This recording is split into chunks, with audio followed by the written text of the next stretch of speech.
Hi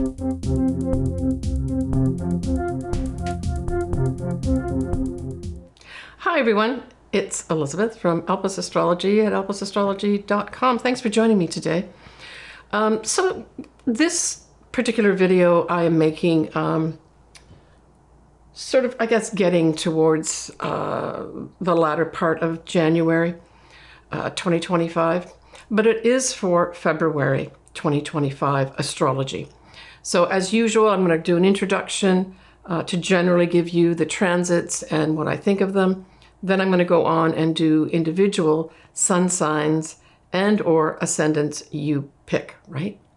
Now the big standout for me, actually there's two of them for February, is that Mars will now go direct towards the end, actually the 23rd of February. So that's all good news, you know, we can say things are going to start moving forward, certainly by, you know, the latter part of this month, February 2025.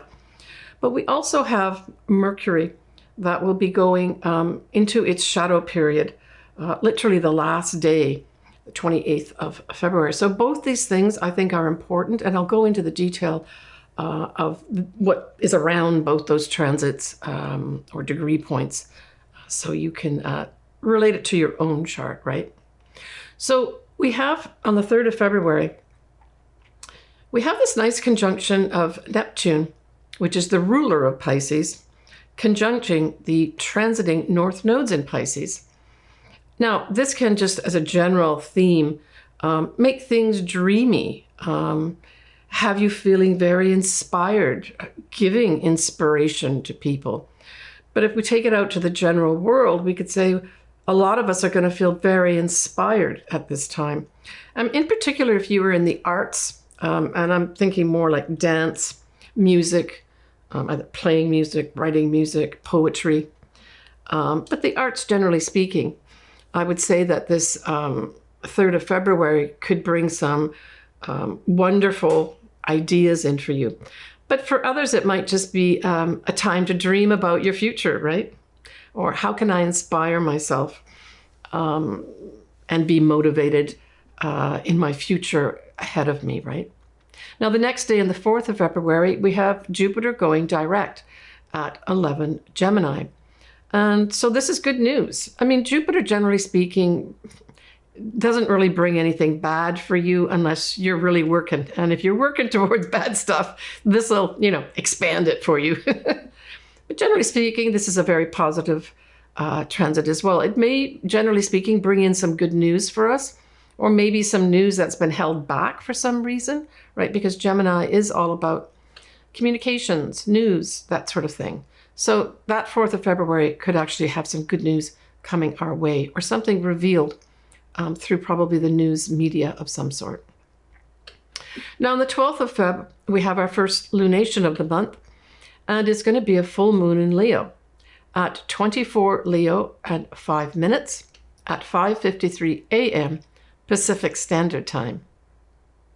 We will have the sun, that will be in Aquarius, right? That's opposite to Leo, will be conjuncting Mercury. But if we look at the sun, the moon, and Mercury, they're all squaring Uranus. We're going to have Mars, which is still retrograde, trining Saturn. I think that is a good thing. And then Venus will be widely sextiling Pluto, Mars widely squaring Chiron. So when we look at this big lineup of the sun, the moon, and Mercury square Uranus, it immediately says to me, there's going to be some bad news delivered, or news that's not going to sit. And this may be very revolutionary type energy too with that Uranus, right? But because it's a full moon, it's also saying there's going to be some unwelcome announcements about endings to things. And I say with the Leo full moon, this is like a proclamation, you know, Leo the lion, strutting on that stage, look at me. So there's going to be that kind of, I would say, arrogance probably around that full moon, and maybe literally someone like Leo the lion, you know, making these unwelcome announcements. But that whole full moon is all around communications, announcements, news, with the Sun conjuncting Mercury at this time. I like the Mars retrograde trining Saturn. What this does is they're both opposing energies on their own, if you think about it. But what this is saying is this is going to be a good day to potentially, put your shoulder into doing some work of some sort, or planning, especially since it's still retrograde Mars. This would be a really good day to plan, maybe to end something, right? Because it's a full moon. The Venus sextiling Pluto says to me, there may be some opportunities to make some money. So maybe that Mars retrograde trine Saturn has you thinking and planning out work of some sort, right? Saturn is work. And then that whole Venus sextiling Pluto says, hey, there might be some opportunities to make money here if I plan carefully. There may be some current concerns generally about health of some sort. Just some information coming up because we still have that Mars retrograde, but it's squaring Chiron, speaking about health, right? When we look at further on into February, at the 23rd of February, at 6 p.m. Pacific Standard Time, we have that Mars going direct, and it will go direct at 17 degrees of Cancer. So certainly, if you've got something around 17 degrees of Cancer, this is a signal on the 23rd of February that you're going to see a clear way forward to take some action or movement of some sort, right? A lot of people are going to be cheering that day. Now, technically, you're supposed to really wait till Mars, although it's going direct that day, to actually get out of its shadow period.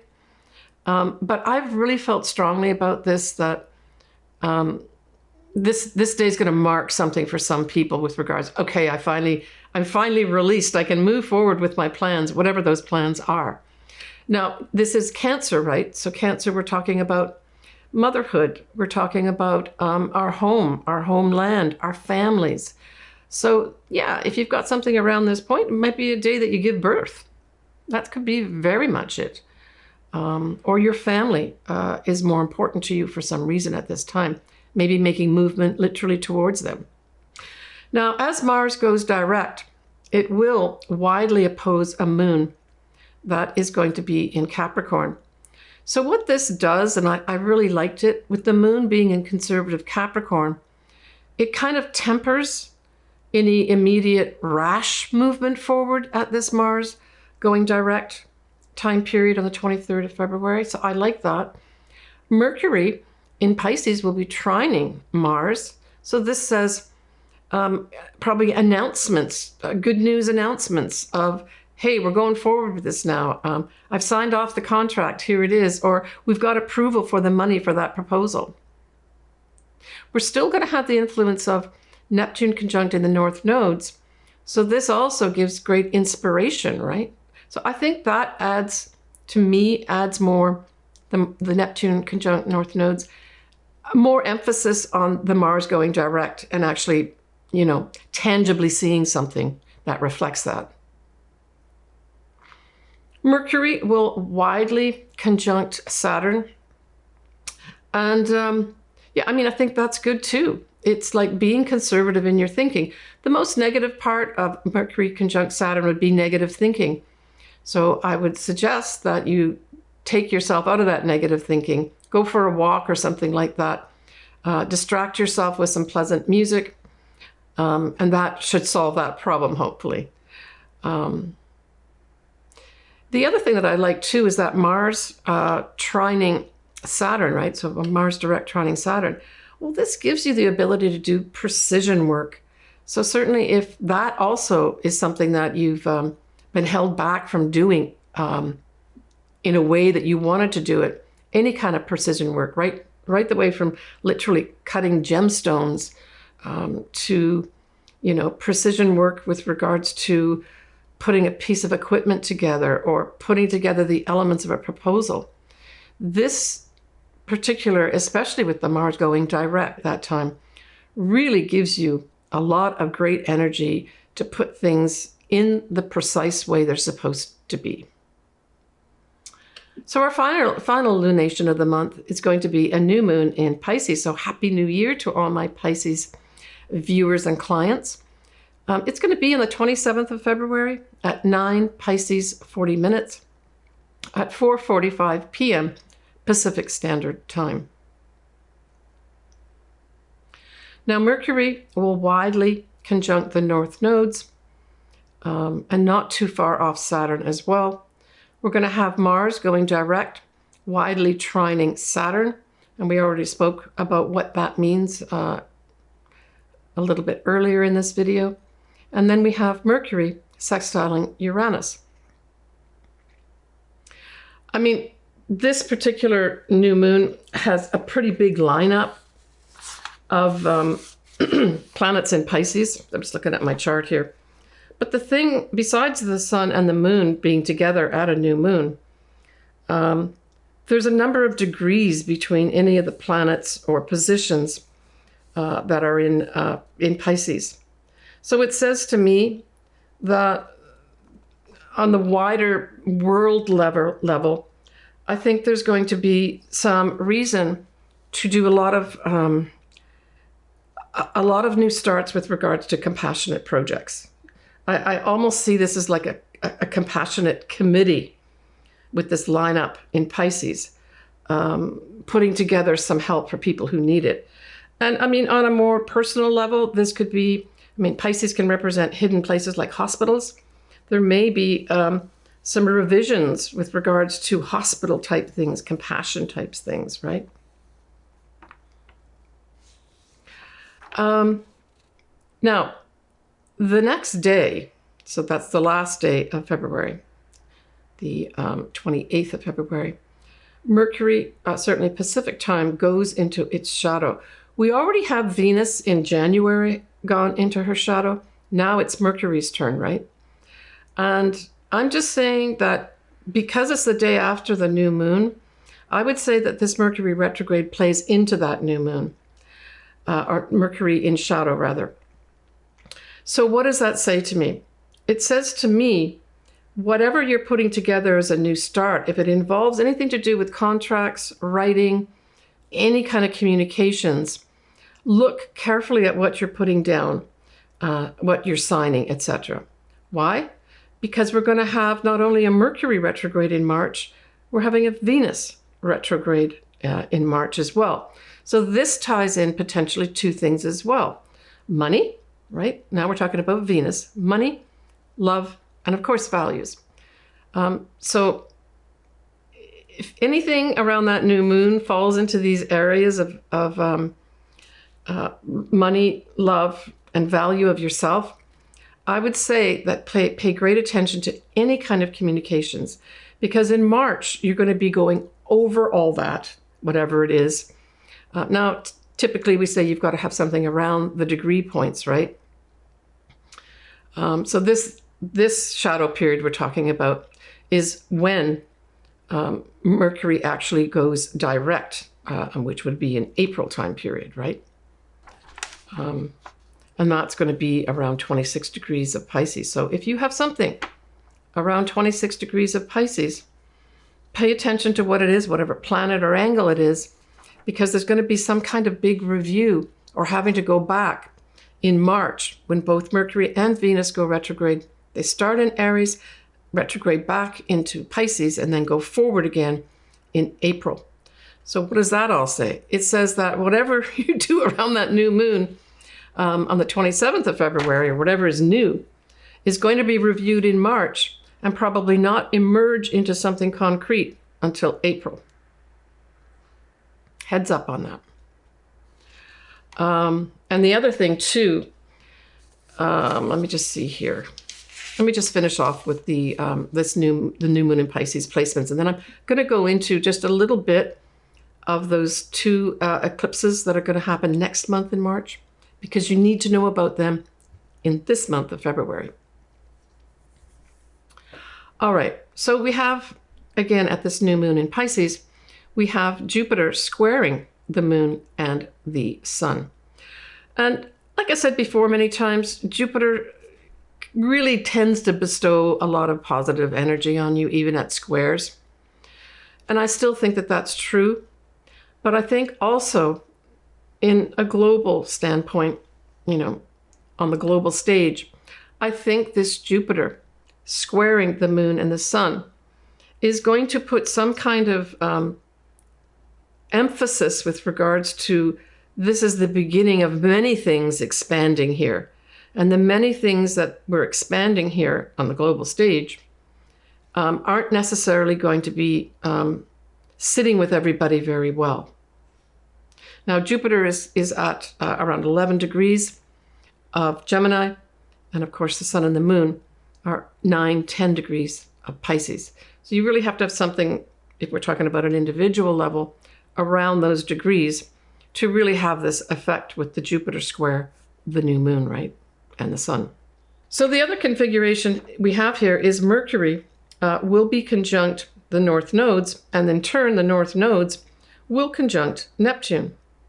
So this says a couple things. At the highest level, this is saying, you know, many of us are really going to be feeling inspired at this time with regards to our future destiny. Just plain and simple, right? The other part of it is that we get confusing information or messages about our future destiny path, or it seems unclear what our future destiny path is, sort of more on a global level, right? A mundane level. If you do have these degree points, so we're talking 24, 27, and 28 of Pisces, there might be some confusion around, you know, where you're going to be going in the future. But like I said, it can also be a time when you get great inspiration to move toward your destiny path. All right, that's it for the new moon in Pisces as we end the month of February. I just wanted to discuss a little bit about, especially the first, and I'll do this in more detail in my March video, but because March has 2 eclipses and both a Mercury and a Venus going retrograde, I really feel that you need to pay attention to what's happening in February, because you may have something happen in February that, technically speaking, is reflected in the transits and the eclipses that are happening in March. It's an extremely powerful setup for anything happening astrologically in March. And a lot of times, especially with eclipses, you can actually have something happening a month earlier that then just continues to play out in March. So pay attention if you've got anything. The first full moon is going to be on the 13th of March, the full moon total eclipse. And that is going to be at 23 degrees, almost 24 degrees of Virgo. So especially if you've got something around that degree point, or even if it's the opposite sign, Pisces, where the sun will be, that's also 23, 24 degrees, in this case, Pisces, right? You've got Saturn conjunct that sun, and you've got the north nodes conjunct the sun. The moon itself, so the eclipsed moon itself, will be conjunct the south nodes in Virgo. So this says to me, this eclipse is emphasizing you're going to be letting go. And we've got a big involvement of Uranus too. Yeah, I mean, Uranus is going to be playing into, by sextile, Saturn, the sun, and the north nodes all in Pisces. And so I think there's going to be sudden removals, I guess is what I'm saying. Now, you really have to have something around these degree points for anything significant to happen. But if you do, I'd like you to be paying attention to that in February and not wait till this eclipse happens in March. I feel this eclipse, if you've got anything around it, these degree points, there's going to be some quick removals. But because that's a trine we're talking about with Uranus, I would say it's going to favor you in the long term. But sometimes when we have things taken away unexpectedly, we don't take it as a positive. And then that new moon eclipse in Aries is going to be on the 29th of March. And so that's at exactly 9 degrees of Aries. So that's the degree point you need to be looking at. But Mercury will be retrograde, and so will Venus be retrograde at that new moon eclipse in Aries. And so I would say that when we're also going to have Uranus playing into this too, where Saturn will actually be sextiling Uranus. So this also kind of indicates a sudden unexpected removals. And with Saturn, this could also involve karma of some sort as well. Okay, I'm going to talk about all those eclipses and everything, and the Mercury and the Venus retrograde as well in my March video, but I really wanted to give you guys a heads up on that. All right, so also, let's just do a little peek. All right, let's do that little peek of what is happening in March. We've already talked about both Mercury and Venus will be going retrograde. They both start around 9-10 degrees of Aries and then go back into Pisces, 24-26 Pisces, and that's going to happen in April time period. I've already spoken about the eclipses. I'll mention them again in terms of the dates and the degrees. 23 degrees of Virgo is the total eclipse in Virgo. It's going to be on the 13th of March. New moon eclipse is exactly at 9 degrees of Aries on the 29th of March. All right, let's move on to take a look at your sun sign and or your ascendant. I suggest that you listen or watch both. All right. So Aquarius, well, that full moon in Leo is in your opposite sign. So this puts a bigger emphasis really on any other. And typically when we talk about any other, we're talking about our marriage partnership, our business partnerships, and if we have clients, our clients.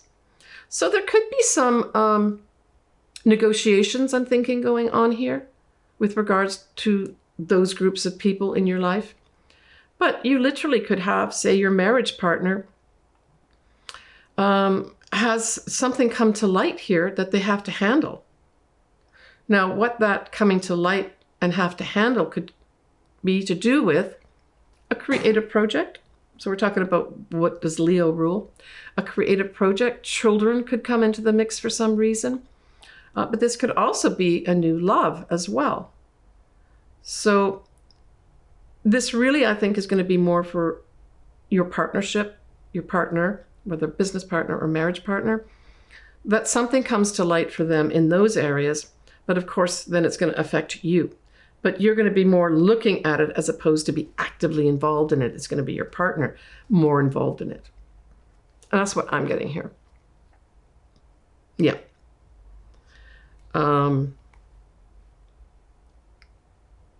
Yeah, some big illumination for them that they have to handle here. But it could be, because it's a full moon, maybe an ending to some difficult situation they've been handling. Maybe they've been trying to get out of, say, a business partnership. And this full moon brings it all to a conclusion, and you shake hands and say goodbye. But it could bring the end to some negotiations. So if you are putting together some business type thing, I would say, or anything with any other, this full moon is going to bring a conclusion to that. Say you were doing negotiations, right? For some Aquarians, anyway. All right, so when we look at that Mars going direct in Cancer, that affects your 6th house.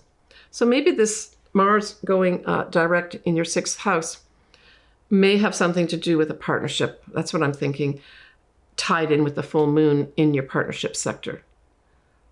So that direct Mars says to me, you get the green light to have a new job. Maybe that new job is in a partnership, right? And that's reflected also at the full moon in Leo, like they're both tied together. For others, it could be just an improvement in your health.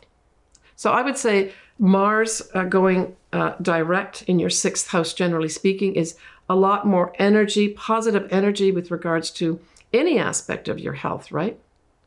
And there may be a component here of compassionate type stuff around it. And then by association, we can associate that with hospitals too. And I mean, this could literally have some Aquarians working or associating with hospitals.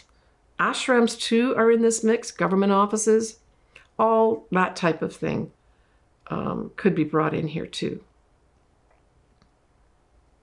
But I think in most cases, this is going to see you being very potentially in a positive way, putting a lot of energy into whatever you do as your day-to-day job. If you don't work, it's more energy being put into what you do day to day. Maybe even new opportunities coming in. When we look at that new moon in Pisces, Aquarius, that's in your second house. So for some Aquarians, you're going to be starting a new job, a new source of income. Super positive, right?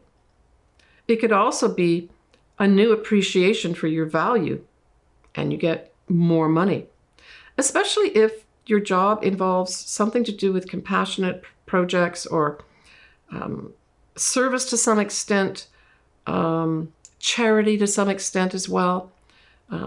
Pisces is all about hospitals too, ashrams, any hidden place. The only fly in the ointment, Aquarius, is because we've got Mercury going into shadow right around the same time as this new moon. I would say pay attention to whatever you're signing. Clearly understand what expectations are for you if it's a new job you're starting, for instance. Yeah, the devil's in the details with regards to any new start that you're going to be making, right? Yeah, read the details, maybe even leave the contract for a couple hours and then go back and take a look at it with fresh eyes. Maybe you're going to see something in there you say, I didn't realize that. Yeah, but it is a great new start for you to earn more money here. It's a really nice setup for you. Yeah, I like it a lot. And just to, wrap up here, Aquarius, you do have Pluto now fully ensconced in your sign, Aquarius. So it's still, you have to have something significant, like say your sun or maybe your ascendant or even Mercury this year to be around the 3-degree mark of Aquarius to have any real impact of Pluto. But just as a reminder, Pluto is all about taking stuff out of our life that is not helping us transform into the very being that we're supposed to be. Working with that energy involves you need to be willing to let things go that are not helping you at all, and maybe even blocking you. And that's what Pluto is going to be doing for you for the next 20 years, is transforming you in your life. Go with the flow with that energy. And just remember that when you do have something aspected by Pluto in your own personal chart, learn to let go. That's the biggest thing in terms of Pluto. It's trying to help you. Things that are leaving your life, let them go. If they're meant for you, they will come back. All right. Take care of yourself, Aquarius. So that's the end of my take on the general astrology for February. Yeah, and hopefully you've got something that you relate to in here. I always love hearing from you. Please leave me comments. I also encourage you to reach out to me if you want any kind of reading. Everything's down below. Everything's pretty well, everybody in some way could connect with one of my services. I try to really keep my my costs down for you because I absolutely love doing this work. It energizes me every time I do it. All right, I want to thank you for listening to me. For new subscribers, welcome on board. All right, everybody, take care of yourself. Sending you lots of love. And with this month, let's just say lots of inspiration. Bye for now.